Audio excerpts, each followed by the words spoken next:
बनी थी तो उसका संविधान आरपीआई का संविधान ही बीएसपी का संविधान था, और बहुजन समाज पार्टी का ही संविधान बहुजन भागीदारी पार्टी का संविधान बन गया है। हमने बहुजन भागीदारी पार्टी बना करके चुनाव आयोग के ऑफिस में 3 जुलाई को दाखिल कर दिया है।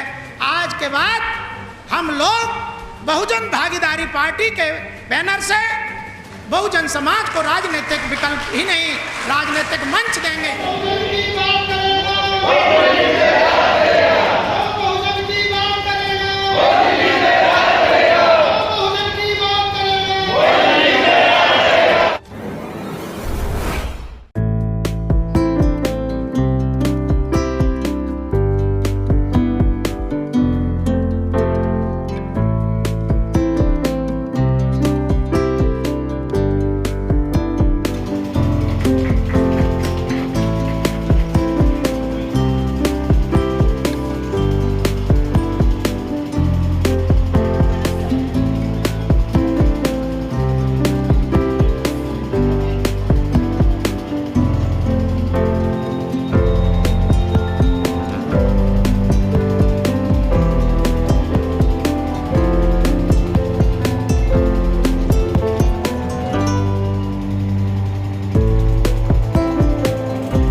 बहुत से साथी आए और आके चले भी गए। उन साथियों में हमारे मिशन मूवमेंट के बहुत ही जिम्मेदार वयोवृद्ध साथी आज कुंदनलाल बाबूजी भी हमारे बीच में रहे। हम सब ने, आप लोगों ने उनका स्वागत किया। उनको रात को उनका 9 बजे फ़ोन आया कि भाई मैं तुम्हारे कार्यक्रम में ज़रूर आना चाहता हूँ। मैंने कि ये तो हमारे लिए गर्व की बात है। तो उनको और उनके साथ भाई आरपी सिंह जी आए, वो भी चले गए। साथ में हमारे मंच पर बैठे आदरणीय जीसी सलाहन साहब, जो दिल्ली पुलिस में अपने आप में एक बड़ी पहचान रही है, सुप्रीम कोर्ट के लंबे समय तक एसीपी रहे हैं, वो भी हमारे मंच पर आज भी मौजूद है, पिछले बरस भी मौजूद हुए थे। उनका हम हार्दिक सम्मान करते हैं, अभिनंदन करते हैं। आप सबकी सब तरफ से उनका आभार प्रकट करते हैं। हमारे साथ अभी भाई मुकेश सरकार जी, जो इलेक्ट्रॉनिक मीडिया के साउथ इंडिया के प्रभारी थे, वो पूरे उधर साउथ इंडिया में काम कर रहे हैं। बेंगलोर से चल के हमारे कार्यक्रम में अभी गए, उनकी 4 बजे ट्रेन थी। उनका भी हम आभार प्रकट करते हैं। हमारे बड़े भाई नेतपाल ब्रजवासी जी, राष्ट्रीय कवि के रूप में हम बता रहे हैं, हम बहुत छोटे थे। नेतपाल ब्रजवासी का जब गाना होता था तो कार्यक्रम शुरू होने से पहले और कार्यक्रम में चीफ गेस्ट जब बोलते थे उनसे पहले इनका गाना जरूर होता था। और जब इनका गाना होता तो खम्भे के किनारे रेडियो पे लग जाते थे, बड़ा प्यार से, बड़े दिमाग से, साइलेंट तरीके से हम सुनते थे। वो गानों से हमें जोश मिलता था। वो आज भी प्रेरणा हमारे अंदर, जो हमारे अंदर जो जोश है, वो ये हमारे बहुजन महापुरुषों का, आंदोलन का, मिशन का, विचारधारा का जो जुनून है, खास में उन्हीं के साथ साथ हमारे बड़े भाई ब्रजवासी जी के गानों का भी जुनून हमारे शरीर में आज भी एक खून में दौड़ रहा है। ये हम इनको देख के नहीं कह रहे, हम कहते हैं जहाँ मर्जी आ कहते हैं ऐसे ही। तो हम उनका भी आभार प्रकट करते हैं, A.R. अकेला जी का, सुरेंद्र सक्सेरिया जी का। सुरेंद्र सक्सेरिया जी जब रिफाइनरी में नौकरी करते थे, हम बहुत छोटे थे, आपके पड़ोसी R.N. आर्या जी को सांसद बनाया, तो इन्होंने बड़ा जबरदस्त स्वागत किया। एक बार जीप यात्रा गई तो रिफाइनरी के अंदर उन्होंने जीप यात्रा का बहुत जबरदस्त स्वागत किया, जबकि वो नौकरी करते थे। तो इस प्रकार के लोगों ने ये मिशन मूवमेंट आगे बढ़ाया है। लोग कहते हैं कि हम बहुत बड़े नेता हैं, हम 500 करोड़ के, हम 1000 करोड़ के, हमारे पास 1 करोड़ की गाड़ी है, कोई 50 लाख की गाड़ी है। वो सब हमारे खून पसीने की, मेहनत की कमाई है, तुम्हारे बाप की नहीं। तुम्हारे बाप दादा ने कमा के नहीं दे दी है, तुमने हमको बेचा है, इसीलिए तुम 2-2 करोड़ 100 करोड़ की गाड़ियों में घूम रहे हो, 500 1-1000 करोड़ की प्रॉपर्टी में शाही जीवन जी रहे हो और विलासता की जिंदगी जी रहे हो और अपनी औलाद के लिए व्यवस्था कर रहे हो, लेकिन समाज कहाँ है? तो इसलिए मैं सभी साथियों का, मंच का, भाई हमारे चौधरी सुनील चौधरी साहब संचालन कर रहे हैं, उनका भी और आप सभी का पुनः आभार प्रकट करते हुए, आप सभी का धन्यवाद करते हुए मैं अपनी बात रखना चाहता हूं साथियों कि 122वां भागीदारी दिवस हम लोग इस वर्ष मना रहे हैं और 100वां भागीदारी दिवस और छत्रपति साहू महाराज का जन्म दिवस मान्यवर काशीराम जी ने अपने जीवन में अंतिम बार कोल्हापुर में मनाया। क्यों साहब, गलत तो नहीं बोल रहा हूं? 2002 में 100वां भागीदारी दिवस मान्यवर काशीराम साहब ने कोल्हापुर में मनाया और 2 दिवसीय आयोजन हुआ। उसके बाद 2012 तक किसी महापुरुष का नाम तक नहीं लिया गया। साहू महाराज के भागीदारी दिवस को मिट्टी में इतना नीचे दबा दिया, कोई नाम का लेवा पानी देवा नहीं था। और 5 वर्ष की सियासत सरकार में हमारे समाज को इतना बदनाम और बर्बाद किया गया। सारे लोग कहते थे कि ये जात की फलाने की पार्टी है, फलाने की पार्टी है। 32 लाल बत्ती सिर्फ और सिर्फ एक ही परिवार के लोगों के पास थी और वो समाज हमेशा, सरकार किसी की भी हो, वो बल्ले बल्ले करता है। 5 वर्ष की सरकार में बल्ले बल्ले किया, तब दिनेश गौतम एक अदना सा कार्यकर्ता काशीराम जी के मिशन का, मैंने कहा बहुजन समाज पार्टी किसी के बाप की जागीर नहीं है, मैं आज से लात मारता हूं और आज के बाद मायावती जी की तरफ पैर करके नहीं सोऊंगा। और मैं उस दिन से लेके आज तक मैंने उनसे कोई बात नहीं की। मेरे को 85 करोड़ का लालच दिया गया, एक बार नहीं कई बार किया गया और बहुत कुछ किया गया, लेकिन दबा और डरा बिल्कुल नहीं। और बिकने की तो अपनी कुंडली में, अपने शरीर के किसी भी अंग में गुंजाइश ही नहीं है। तो हम लोगों ने 2012 से, चाहे किसी गांव से शुरू किया हो, चाहे शहर से शुरू किया हो, कॉन्स्टिट्यूशन क्लब से शुरू किया हो, हमने लखनऊ में कार्यक्रम किया हो, इस भवन में कार्यक्रम किया, कहीं भी कार्यक्रम किया, लेकिन प्रतिवर्ष बहुजन भागीदारी दिवस पर हम लोगों ने, चाहे वो 26 जुलाई नहीं तो 28 जुलाई से, 28 नहीं तो 30 जुलाई से, 31 जुलाई से, 26 से 31 जुलाई के बीच में जो भी संडे पड़ा, उस दिन हमने बहुजन भागीदारी सम्मेलन किया है। और जब तक दिनेश गौतम जिंदा है ये आयोजन होते रहेंगे। इस बात का ऐलान मैंने सहकारिता भवन लखनऊ में सलान साहब के सामने किया था और मैं आज भी उस बात को दोहरा रहा हूं। मुझे मालूम है बहुजन महापुरुषों के आंदोलन के जो कार्यक्रम है करना कितना कठिन काम है, कितना मुसीबत भरा काम है, कितना मजबूरी कर देते हैं लोग कि आप ये काम कर क्यों रहे हो। कई लोग तो मेरे मुंह पे कह देते हैं तुमको न हम 1 रुपया देंगे न तुम्हारे कार्यक्रम में आएंगे, तुमने ठेका ले रखा है, क्यों करते हो तुम ये काम। मैंने कहा भैया तुम्हें क्या परेशानी है, तुम 1 रुपया मन दो, आना मत, लेकिन ऐसी बात क्यों करते हो। कई लोग हैं जो पढ़े लिखे हैं, अधिकारियों से रिटायर हैं, वो लोग भी बोलते हैं, जबकि ये कार्यक्रम बहुजन भागीदारी सम्मेलन और जिसकी जितनी संख्या भारी उसकी उतनी भागीदारी।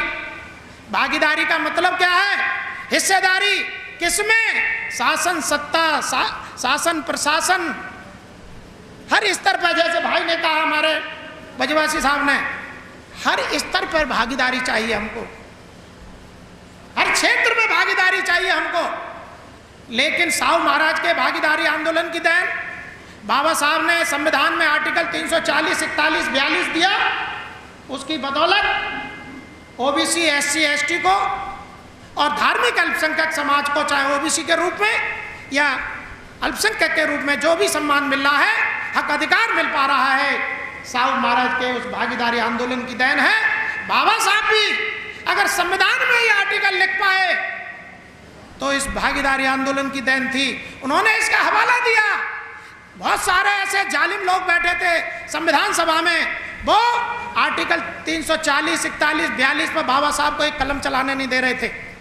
बाबा साहब ने कहा कि अगर ये नहीं कर सका तो मैं संविधान नहीं लिखूंगा। अगर 340, 41, 42 आर्टिकल अगर मुझे नहीं लिखने दोगे तो मैं रिजाइन करता हूं संविधान प्रारूप समिति से के अध्यक्ष पद से। तब वो दबाव में आए कि ये अगर संविधान नहीं लिखा तो संविधान नहीं बनेगा, तो दिक्कत खड़ी हो जाएगी, क्योंकि डंडा पीछे से भी पड़ा हुआ था। क्योंकि ये संविधान में आर्टिकल क्यों दे पाए बाबा साहब, क्योंकि 26 जुलाई 1902 को ब्रिटिश हुकूमत की वायसराय से लीगल परमिशन, अनुमति लेके साहू महाराज ने अपनी रियासत में, करमबीर रियासत में ये ऐलान किया कि मेरे जन्मदिन के दिन, सुनिए बहुत गहरी बात है, कई सवालों के जवाब मैं आज इस मंच से दे रहा हूं। लोग मुझसे पूछते हैं तो वो पूछने की जरूरत नहीं पड़ेगी, और विद्वान साथी भी यहां मौजूद हैं, मैं कोई बात अपनी नहीं कह रहा। साहू महाराज ने कहा मेरे जन्मदिन पर 26 जुलाई के दिन ही, आज से ही, भले ही मैं लंदन में हूं, लेकिन मेरी करमबीर रियासत से 50% उन लोगों को जिनको जाति आधार पर, धर्म के आधार पर, बड़ व्यवस्था के आधार पर, आर्थिक आधार पर, सामाजिक आधार पर हर क्षेत्र में पिछाड़ा गया है, उन लोगों को मेरी रियासत में 50% हिस्सेदारी दी जाएगी। इस बात का ऐलान 26 जुलाई 1902 को ब्रिटिश से साहू महाराज ने किया, और उसका गजट ब्रिटिश हुकूमत में भी है और कोल्हापुर की रियासत में भी है। ये बहुत बड़ा मामला, बाबा साहब ने उसका आधार लिया कि अगर आप लोग इसे छोड़ेंगे तो पहले वो तुमने अप्रूवल कैसे हुआ 26 जुलाई 1902 को, अगर वो अप्रूवल हुआ ब्रिटिश हुकूमत से, तो ब्रिटिश हुकूमत ने ही मुझे संविधान लिखने के लिए ये आप लोगों से कहा है और आप लोगों ने मुझे आमंत्रित किया है। तो बाबा साहब ने कहा कि अगर ये आर्टिकल नहीं होंगे तो मैं संविधान भी नहीं लिखूंगा। मेरे मित्रों, मेरे भाइयों, मेरे बुजुर्गों, आंखों में थोड़ा सा लिहाज करो। अगर आज हमारे बच्चे, हमारे नौजवान में आपके नाती पोते अगर पढ़ लिख पा रहे हैं, थोड़ा बहुत भी साधन संपन्नता का जीवन जी रहे हैं, इन महापुरुषों के त्याग की बदौलत है। अगर आप लोग अपने नाती पोतों के जीवन के लिए, अपने बच्चों के भविष्य के लिए अगर गंभीरता में नहीं रहेंगे, गंभीरता नहीं दिखाएंगे, तो मेरे और आपके बाद की जो पीढ़ियां हैं उनका भविष्य कैसा होगा, उस पर आपको और हमको सबको गंभीरता पूर्वक सोचना समझना ही नहीं होगा, चिंतन मनन करना होगा। आखिर हम जा कहाँ रहे और हमारा समाज कहाँ जा रहा है। मैं देख रहा हूँ, अकेला नहीं देख रहा, आप सब देख रहे हैं, 95% कांवड़ यात्रा में ओबीसी शेड्यूल कास्ट के लोग हैं, शेड्यूल ट्राइब के लोग ना के बराबर हैं, बहुत बड़ी बात है। लेकिन तोड़फोड़ करते हैं, उपद्रवी बनाए जा रहे हैं, उनको छूट दी जा रही है, तमाम लोग गाड़ियां कुचली जा रही हैं, तोड़ी जा रही हैं, कमजोर गरीब हो चाहे पैसे वाले संपन्न हो, सबके ऊपर हमले हो रहे हैं। और कोई भी शासन प्रशासन का बंदा है जिम्मेदार, उनको ये नहीं कह रहा है कि ये तोड़फोड़ करने की जरूरत क्या है। और कांवड़ यात्रा से मैं कह रहा हूं किसका भला होने वाला है। मेरे कौन से महापुरुष ने कहा कि कांवड़ यात्रा करो। एक मैं देख रहा कि नौजवान अपने माँ बाप को भी बिठा के ले जा रहा। भाई माँ बाप को घर में सेवा करने की जरूरत है। 75-80 साल के बुजुर्ग हैं, उनके पैर में टांग में दर्द हो रहा है, उनको भोजन की जरूरत है, चिकित्सा की जरूरत है, अच्छे कपड़े की जरूरत है, अच्छे उनकी देखभाल करने की जरूरत है, उनको कंधे पर रख के दिखाने की जरूरत नहीं है, लेकिन लोग कर रहे हैं। इस सीख देने की जरूरत है। मैं आज आपको बता रहा हूं, एक राष्ट्रीय अभियान चल रहा है, पूरे भारत में राष्ट्रीय अभियान चल रहा है, खास करके ओबीसी शेड्यूल कास्ट के बस्तियों में, शेड्यूल ट्राइब की बस्तियों में। जितने भी नजदीक से नजदीक शराब के अड्डे, भांग के अड्डे, नशे के अड्डे खोले जा रहे हैं, खुलवाए जा रहे हैं, उनकी परमिशन दी जा रही है। सबसे महंगे शराब खाने हमारी बस्तियों में उठते हैं, उनको रोकने की जिम्मेदारी, शराबी लोगों को सोचने की, उन्हें समझाने की, मोटिवेशन करने की जिम्मेदारी किनकी है? हम आप लोग जो भी संपन्न हो गए मेरे भाई बहन, वो अपनी बस्ती से हट गए, या तो किराएदार रख गए, मकान बेच गए, कॉलोनी में बस गए। मैं कह रहा हूं हम समाज से कट गए हैं, हम समाज से कट गए हैं। हम समाज से कटना हमारे लिए, हमारे समाज के लिए ठीक नहीं है। हमें मोटिवेशन करने की जरूरत है, समाज के बीच में घुसने की, उनके बीच में रहने की जरूरत है। मेरे बहुत सारे साथी जो मेरे घर पे हफ्ते में 2-3 दिन खाना भी खाते थे, आज वो 1-1, 2-2, 4-4 हजार करोड़ के मालिक हैं। वो मोहल्ले में भाग गए, लेकिन मैं उसी बस्ती में रहता हूं, क्योंकि मेरे पास पैसा भी नहीं है और मेरा मन भी उन्हीं के बीच में लगता है, क्योंकि मैं जिनके बीच में पैदा हुआ हूं, मैं चाहता हूं कि मैं भी इन्हीं के बीच में मेरा जनाजा भी निकले। तो हमें समाज से कटना नहीं है, समाज के बीच में रहना है। और जो राष्ट्रीय अभियान चल रहा है नशेगिरी का, जो राष्ट्रीय अभियान चल रहा है, हमारे समाज को नशेबाज बनाने का जो अभियान चल रहा है, उसको रोकने की जिम्मेदार लोगों की जरूरत है, जिम्मेदारी उठाने की जरूरत है। हमारे बाबूजी रामकिशन जी बैठे, इनका कम से कम 5-6 मीटिंगें मैं अटेंड कर चुका हूँ। हमारे कई बैंक के रिटायर्ड अधिकारी अक्सर वहाँ आते हैं। ये भी इनका भी दर्द होता है जब चुनाव होता है। तो मैं ये कहता हूँ सिर्फ चुनावों में नहीं, हर समय हमें कंटिन्यूअस नियमित रूप से समाज के बीच में रहना होगा। अगर हम नियमित रूप से समाज के बीच में जाते आते रहेंगे तो हम अपनी बात वहाँ तक बीच में करने लायक बने रहेंगे, तो हमारी चुनाव के समय में भी वो लोग बात मान लेंगे, वो हमारी बात को समझ भी लेंगे, सुन भी लेंगे और हो सकता है उस पर अमल भी कर सकें।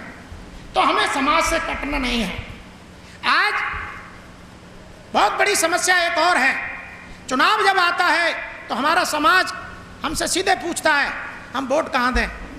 और राजनीतिक हालात पूरे दुनिया के सामने बिल्कुल पिक्चर बिल्कुल साफ है, किसी से छुपी हुई नहीं है। कोई छुपी हो तो मेरे से चाहे फोन पे बैठ के जहाँ भी है सवाल कर सकता है, मैं उसके हर शब्द का जवाब अक्षरश देने के लिए तैयार हूँ।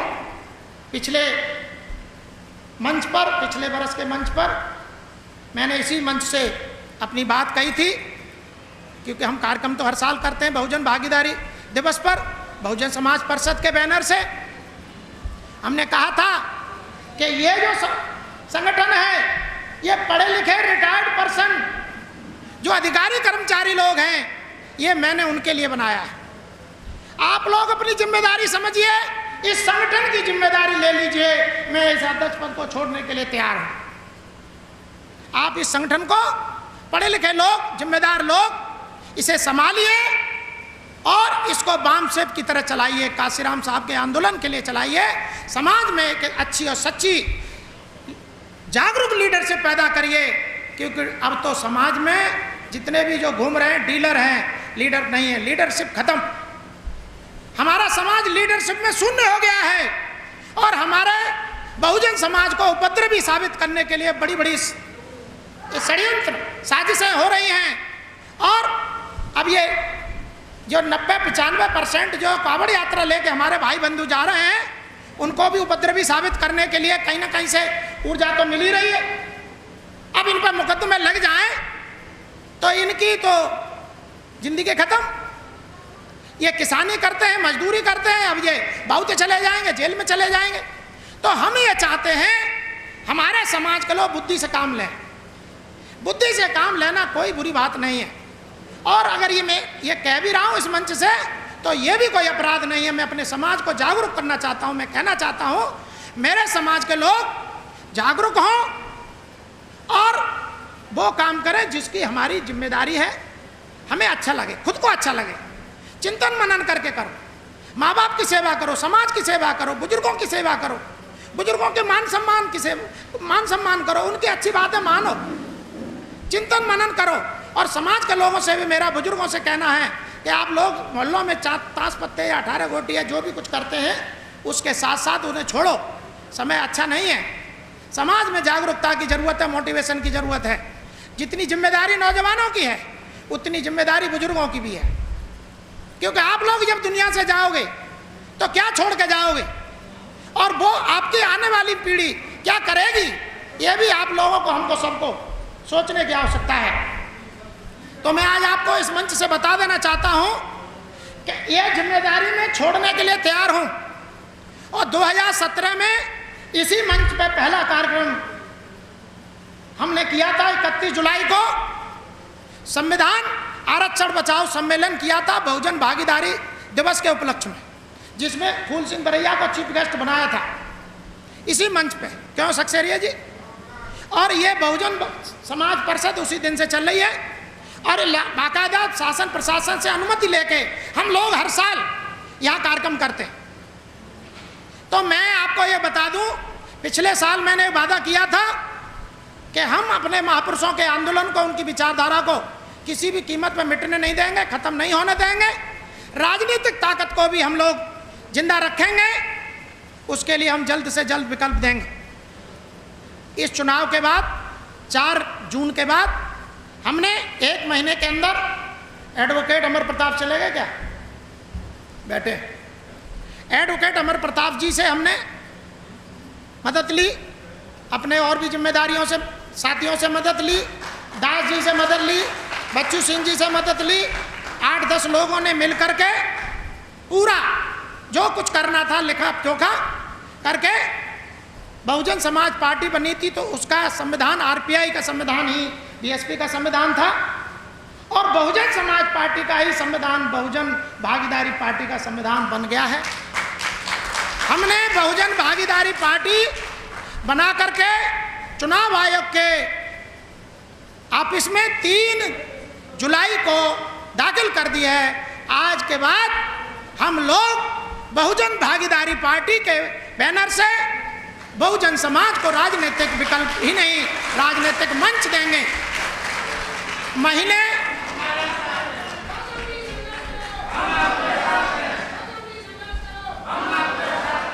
जितनी जल्दी हो, महीने में 2 महीने में, अंदर की बात है।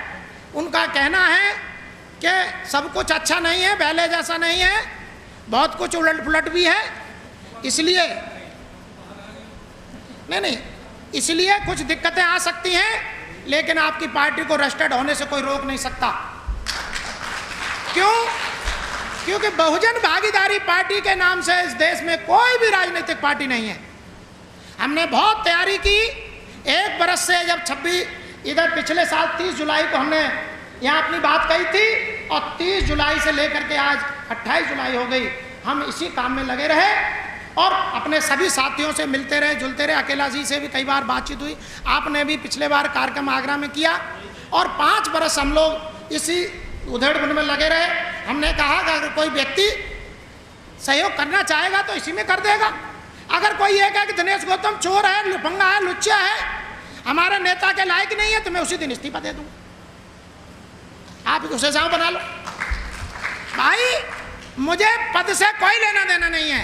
बहुजन समाज परिषद हमने बनाई और हम इसे देने के लिए तैयार हैं, और बहुजन भागीदारी पार्टी हमने बनाई, मैं आज ही छोड़ने के लिए तैयार हूं, बशर्ते सब लोग मिलकर काम करो, एक दूसरे पर आरोप प्रत्यारोप मत करो।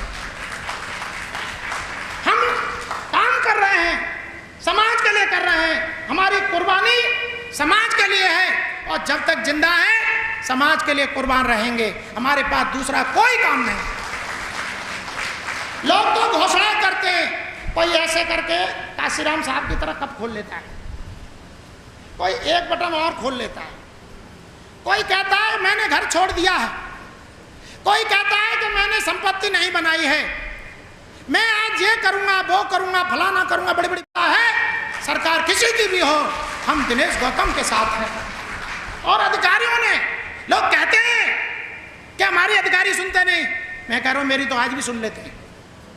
मेरे आज तक किसी अधिकारी ने मेरी बात नहीं काटी, चाहे वो चीफ सेक्रेटरी हो, चाहे आगरा के डीएम हो, मेरी कोई बात आज तक किसी ने नहीं काटी। अगर आगरा शहर में कोई बड़ा काम और जो होने लायक है और नहीं हो पा रहा हो तो मेरे घर आ जाना, मैं देखता हूं कैसे नहीं होगा। तो मैंने आपको यह बताना जरूरी समझा, मैंने कोई घोषणा नहीं की लेकिन निभाया। घोषणा की थी मेरे परिवार ने, एक व्यक्ति ने, मैं उसका एग्जाम्पल दे रहा हूं। मेरे चाचा जी उस उत्तर भारत के नहीं, देश के बहुत बड़े भिक्षु हुए, ऑल इंडिया भिक्षु संघ के प्रेसिडेंट रहे, महासचिव रहे, उपाध्यक्ष रहे, और वो बदंत ज्ञान प्रभाकर जी। इस देश को मेरे परिवार ने एक बहुत विद्वान भिक्षु दिया है और कबीरपंथी साधु भी दिया है। 14 साल की अवस्था से उन्होंने घर छोड़ा, कभी घर नहीं गए। अलग बात है कि परिवार में बहुत सारी, हमारे 5 भाई थे, पिताजी उनमें से कोई नहीं रहा, तो कभी कभी वो परिवार के दुख दर्द में कभी मरे गिरे में आ जाते थे। लेकिन जब लास्ट में जब उनकी सेवा का समय आया, इस देश का इतना बड़ा बौद्ध भिक्षु बुद्ध विहार चक्कीपाठ का धर्मगुरु, उसकी अंतिम सेवा भी दिनेश गौतम को करनी पड़ी, इस परिवार को करनी पड़ी। तब मुझे याद आया कि ये परिवार कितना जरूरी है। कांसीराम साहब तड़प तड़प के मर गए इस घोषणा करने की वजह से। अगर ये घोषणा नहीं किए होते तो कांसीराम मरते नहीं, तड़प तड़प के उनकी हत्या नहीं होती। मैंने इसलिए घोषणा नहीं की, मैं जानता हूं कि मेरे बुरे वक्त में मेरा परिवार ही मेरी देखभाल करेगा। समाज अगर करेगा उसकी अच्छी बात है, नहीं करेगा तो मेरा परिवार तो करेगा, क्योंकि मैंने पिछली पीढ़ी को देख लिया है। इसलिए मैंने घोषणा जरूर नहीं की है, लेकिन मैंने शादी नहीं की है। अब करने का कोई विचार ही नहीं। 55 साल की उम्र होगी, क्या करूंगा? सफेद हूं पूरा नहीं, 55 बस, इसी मतलब 2 महीने में होनी है। तो 55 साल की उम्र में मैं आज खड़ा हूं। मेरे पास 100 बरगद जमीन नहीं है इस दुनिया में। मेरे पास मेरे दादा का 3 बीघा खेत जरूर है, वो पैतृक मिला हुआ है। मैंने 10 गज कोई जमीन कहीं खरीदी नहीं है, न मेरे पास अपना कोई भी बैंक बैलेंस है। जो कुछ है समाज का है, अपना तो वो हिसाब है। मेरा मुझ में कुछ नहीं, जो कुछ है सो तो तेरा तुझको सौंपते क्या लागत है मोए। तो मेरे मित्रों, मेरे बुजुर्गों, मैं बहुजन समाज के महापुरुषों का एक बहुत मामूली कार्य करता हूं, लेकिन जिम्मेदारी मान्यवर काशीराम जी के असली बारिश की निभाने की कदम बढ़ा दिया है मैंने। क्योंकि मान्यवर काशीराम साहब के जो उत्तराधिकारी हैं तथाकथित, वो बेईमान निकले, वो गद्दार निकले, समाज को बेचने वाले निकले। जैसे भाई साहब ने अभी भाषा बोली, उस भाषा वाले निकले। इसलिए मैंने कहा जब बड़े बड़े अरबों खरबों के मालिक बनने के बाद हमारे भारत में शेड्यूल कास्ट में उनके बराबर कोई पैसे वाला नहीं है, इतनी धन दौलत इनके पास है, तब भी उनका खजाना खाली है। और पार्टी को इतना बेचा है कि आज बिल्कुल जमीन से नीचे चली गई है। जैसे आप कश्मीर, जम्मू कश्मीर के बारे में जानते हैं, लेह लद्दाख के बारे में सुना है कि माइनस में टेम्परेचर चला गया। तो हमारे महापुरुषों के आंदोलन का जो टेम्परेचर माइनस में चला गया है, अब माइनस में जो टेम्परेचर गया है, उसका जो आंदोलन की जो क्षमता गई है, उसको हमें मंजिले मकसूद तक पहुंचाना है। हमने कब शुरुआत की है कि माइनस में चले गए। तो सर माइनस में जाने के बाद बहुजन समाज परिषद और बहुजन भागीदारी पार्टी हमने बना दी है। पूरे देश के लोगों से मेरा निवेदन है, जब चाहो तब इस्तीफा ले लेना, इस जिम्मेदारी को भी ले लो, लेकिन मैं एक कार्यकर्ता हूं और जीवन भर रहूंगा, इसे कोई नहीं ले सकता। एक बार आगरा का एक गुलाम जिसको मैंने मिलवाया था, मैंने कहा उसका पर्चा कराया लखनऊ की मीटिंग में 97 वाली में, नवंबर वाली में। उस गुलाम ने सबसे पहले मुझे पार्टी से निकलवाया क्यों? कि वो लेके आया चिट्ठी बाकी का औकात, वो तो मामला ऊपर से था, मैं बहुत डिटेल में नहीं जाना चाहता। तो वो गुलाम जो है रोड पर खुचना पड़ा, उठ के नहीं गया घर। मैं आज जिंदा हूं, ऐसे ही जाऊंगा, मुझे परवाह किसी बात की नहीं है। मेरे पास आज कोई कल जेल भेजना चाहे अभी भेज दे, और मैं दावा कर रहा हूं ब्रजवासी साहब, अब काशीराम जी के आंदोलन को या तो वो आदमी चलाएगा जिसके पास मात्र लंगोटी होगी, या फिर बहुत ज्यादा ऐसा व्यक्ति चलाएगा जिसे परवाह नहीं होगी। दो आदमी में से एक आदमी चला सकता है। समाज को निर्णय कर ले। किसी की चमचागिरी मैं भी नहीं करता हूं, लोगों को करने की जरूरत नहीं है। समाज के महापुरुषों के आंदोलन की मामला है ये, समाज के महापुरुषों के विचारधारा को बचाने का समय है। इस समय हम लोगों को बड़े दिमाग से काम लेना है। तो मैं ज़्यादा भाषणबाजी आज भी नहीं करना चाहता। मैं तो आप सबका आभार प्रकट करता हूं कि आप लोगों ने, जिसने भी साथी ने, हमारे आर के कश्यप जी हैं, भगवान सिंह साहब बैठे हैं, इन्होंने, दोनों लोगों ने, आप लोगों ने जो भोजन किया इन्हें नहीं दिया है, किसी से एक पैसा नहीं लिया इन्हें। हम लोग जो भी कुछ करते हैं, जो भी साथी दे देता है उससे ले लेते हैं। हम किसी के घर नहीं जाते मांगने, क्योंकि मांगे तो कोई देगा भी नहीं। बहुत से लोग तो मुझे, फूल सिंह बरैया जी कांग्रेस में जिस दिन से गए, एक व्यक्ति अधिकारी मेरे साथ आज भी रहते हैं, एक पैसा नहीं दिया और उन्होंने मुझे 500 गाली भी दी। बोले एक पैसा नहीं दूंगा। मैंने कहा मैं तुम्हें छोड़ूंगा भी नहीं, मैं तुम्हारे पास भी आऊँगा, तुम्हें मैं अपने संग भी रखूँगा। कभी बंदा है ना, कभी न कभी तो तुम्हारे अंदर वो आएगा अपनापन, मुझे फिर गले लगा लोगे। मैंने कोई अपराध किया है तो बताओ कि नहीं, तुम्हारी कोई गलती नहीं है, लेकिन मैं कोई सहयोग नहीं करूँगा, कोई दिक्कत नहीं। सक्सेरिया साहब, मैं आज आपको बहुत ऊंची बात बता गया हूँ, समझ गए? लोग मुझे गाली देते हैं, मुझसे नफरत भी करने लगते हैं कभी कभी, और प्यार भी करते हैं, छोड़ते भी नहीं है घर मुझे।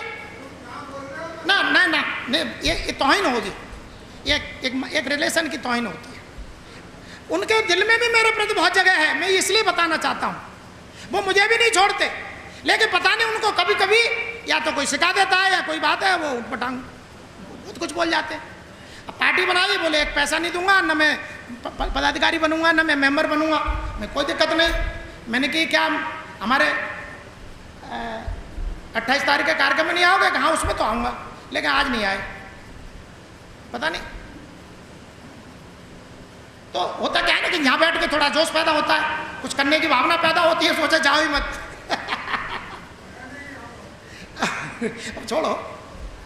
तो मेरा आप लोगों से निवेदन है कि हमने आज बहुजन समाज परिषद सामाजिक कार्यक्रमों के लिए और बहुजन भागीदारी पार्टी राजनीति करने के लिए बना दी है, और मेरा अपना कुछ नहीं है। नहीं, क्या हमारे भाई साहब ये पूछ रहे हैं, अगर सहमत हैं, अच्छा काम किया है तो ताली भी दोनों हाथ उठा के भी ऐसा है ना कि लगना भी चाहिए कि अगर हम कोई गलती तो नहीं कर रहे हैं। इससे क्या होता है कि एक वो मिलता है, ऊर्जा भी मिलती है और सेटिस्फैक्शन मिलता है कि हम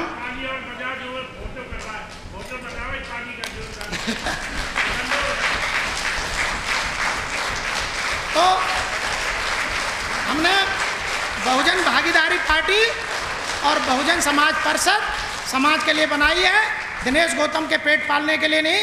मैंने लोगों से कहा है, मेरे भाइयों में जब तक मेरे 2 रोटी देने की क्षमता है वो देंगे, नहीं देंगे तो फिर मैं समाज के पास भीख मांग के खा लूँगा, लेकिन समाज का सौदा कभी नहीं करूँगा, क्योंकि मेरे खून में नहीं है। समाज को बेचना अपने खून में नहीं है भैया।